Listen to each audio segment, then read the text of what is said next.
No, did you not? You probably didn't know this, but Mario Party 2 was actually my first Mario Party game I ever played. And yes, and then the only two Mario Party games I have physically off emulator was Mario Party 2 and Mario Party Superstars. So at this part, I had to do, and I ranked the boards in Superstar, so why not I rank the boards in Mario Party 2? And there's the boards we made here in Superstars are different, so it might not be connected to the Superstars remake, as I have played it in Mario Party 2 and Superstars, so I will know what I'm doing most of the time. But anyway, don't argue with my opinions in the comments any way. Like, you don't say, oh, this shouldn't be like the worst, and you change your ranking. You shouldn't say stuff like that. Don't swear in the comments. You must like and subscribe though. And without further ado, let's do the ranking every board in Mario Party 2.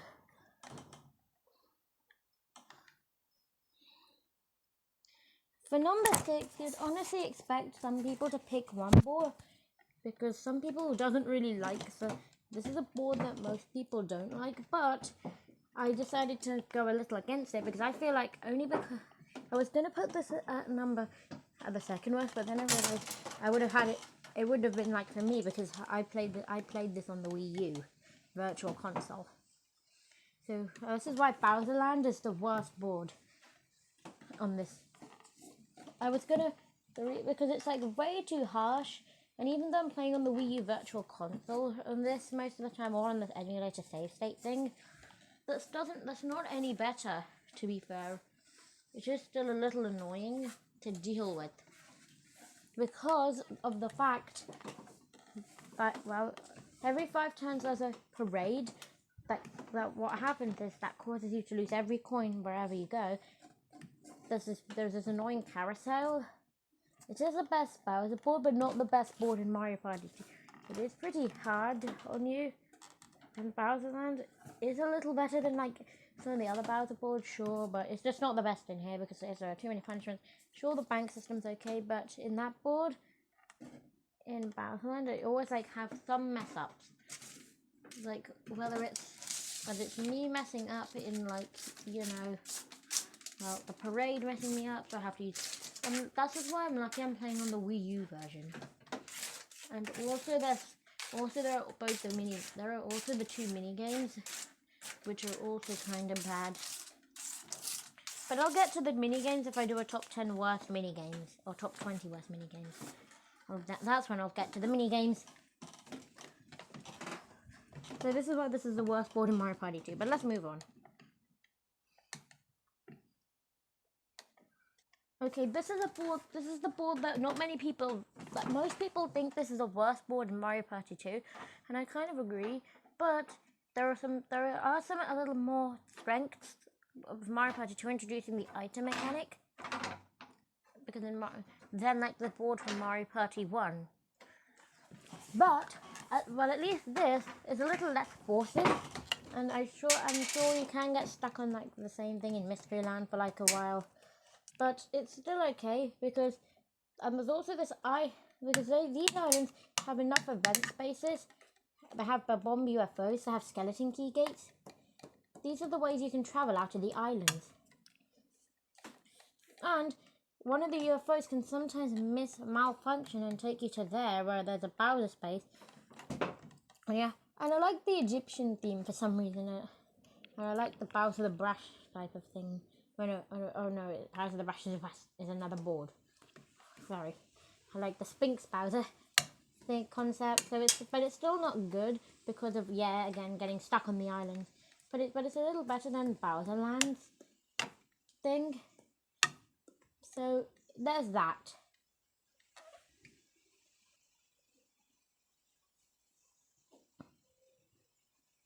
Speaking of Bowser the Brush, number 4 is a board that, because these boards are based on genres,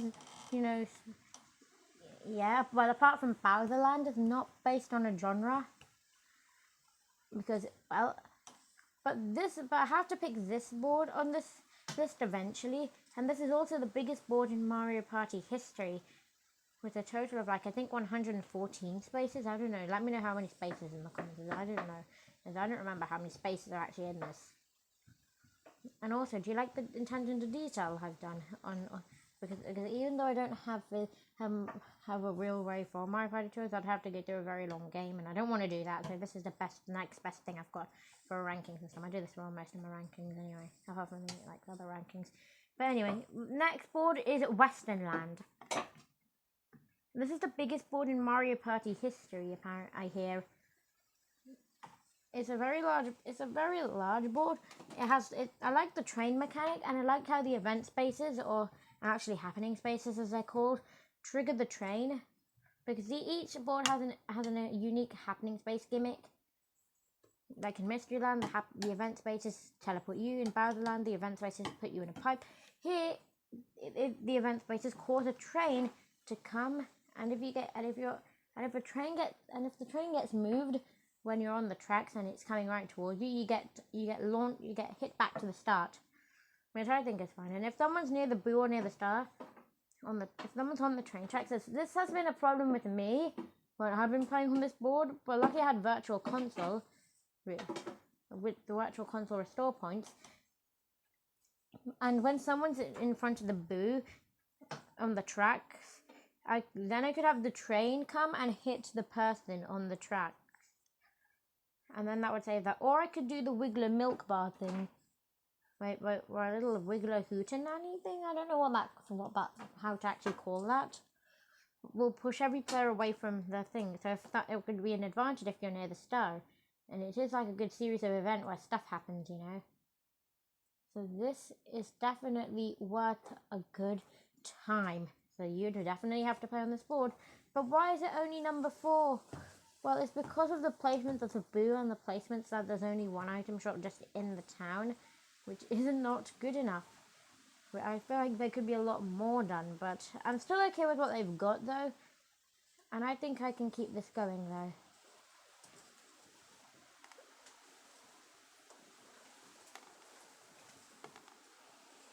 Okay, for number 3, this one might be interesting for me to see this board like this high on the list. You'd expect this board to be number 4 at least, and you wouldn't expect me to put Bowser Land as the worst board. You'd probably expect me to put Mystery Land as the worst board. But I thought more of the things that this board had a gimmick that was surely used in Mario Party 1, but I just can't overlook that gimmick enough. But there is a lot more to it that I had to not do it. And here is Arg Matey, Shivering Timbers. It's time to go to Pirate Land. I really like this board because of the way it works. There is only one downside that I'll go over in a second. But first of all, I like the theme. I like the music. I like how the blue spaces cause a shark to take you over to the other side of to another island. Where the arrow's pointing to, which can lead to some good strategy if you're on the Wii U version, as most of these require you to be on the Wii U version for these strategies to mostly work.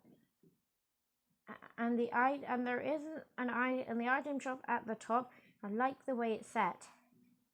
I really like this music, and I like the way it's been the music. And I like the skeleton key gates. And there's one gimmick I really like. I like the Thwomp toll thing, where if you pay the Thwomp any coins, the toll will be expensive for other players. This was actually in Mario Party 1 and in Mario Party Superstars, and it's reused here as well. So basically, if you pay the Thwomp 1 coin, it would cost 1 extra coin for other people to pay. So it's like the coin toll increases. But the knock on this board, which pushed us actually high, and there's another board, and the next board was so good that it got remade.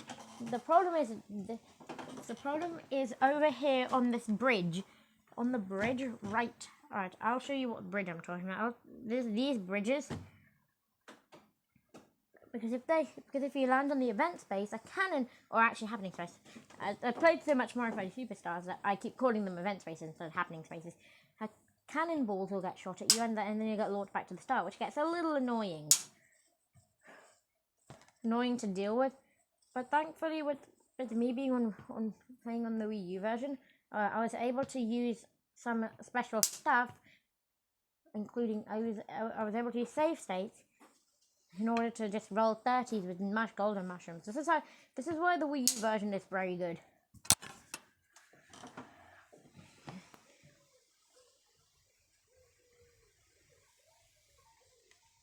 Okay, this is one of the. There are 2 more boards left, and these boards were both remade in Mario Party Superstars, and they're still good here. They're still good in the retro version, especially with the music.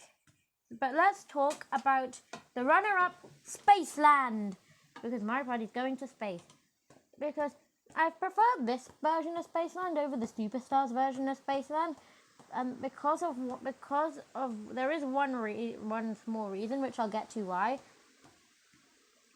But first of all, the main gimmicks are the Womp cars pushing you back, the Sniffits patrols, and the centerpiece, the Bowser laser. And the Bowser laser is still in Superstars, but if there's no one in the way in Superstars, if there's no one in the way of the laser, Bowser just fires it anyway to waste time.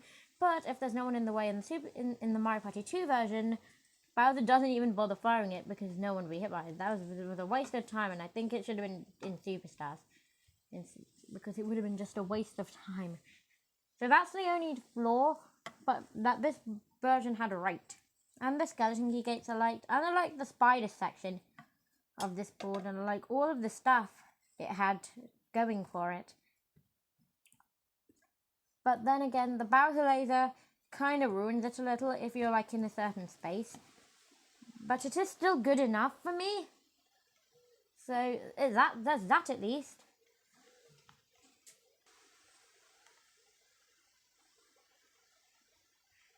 And now the greatest board in Mario Party 2 is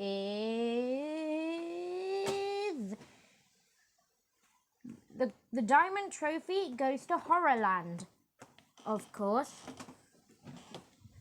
And this is a legendary board. This is like an elegant legendary board, which is also in Mario Party Superstars, and also if you haven't noticed, well, I'm not going to tell you now because then I realize it would be spoilers, and I'm not going to do any spoilers right now. And if you haven't noticed, but what you do notice is the fact that there are 2 diagrams on board diagrams right here. Let me explain. This has the day and night gimmick. There are so many split parts. You can take the Womp gimmick's been reused and it's good. I like the Womp gimmick, especially because the Womps hide behind good stuff. Because I prefer what the Womps are hiding most of the time. But there is one difference. One of the boos got removed in Superstars, which I do understand why. And this is a good board. I actually played this board first instead of another board. But this is my favorite board in Mario Party 2 by a long shot. Because of the music, and also how it can be changed in the day and night theme. The day and night theme, because some of the boos could be are closed during day and night. I also like the item shop, and also there's this nice tomato sauce on the left side, which isn't in Superstars, but it is still good. And also, you've got to pay attention to a lot of detail. I also like the Kamek house. Well, maybe it's because of the name of my channel, but anyway, I also like the way you can set it to day and night, apart from landing on the events or happening spaces by dancing, changing it to day. The Kamek magic lamp, change it to night. And then there's the one great thing of Horrorland, Big Boo or King Boo, as is in Mario Party Superstars. I also like the gimmicks. I like the skeleton keys. And King Boo can pay 150 coins to steal 1 star from everyone, or pay 5 coins in Mario Party 2 or 3 in Superstars in order to just steal a couple of coins from everyone in the game. This board is good. We've got Mr. I, we've got a lot of good stuff, and this is the best board in Mario Party 2 by a while. This board is the 5-star Diamond Trophy, and this is how it ends. Did you enjoy this ranking? Do you agree? Do you disagree? Post your personal ranking in the comments. Like, subscribe. No swearing in the comments. No arguing. And I'll see you next time. Goodbye.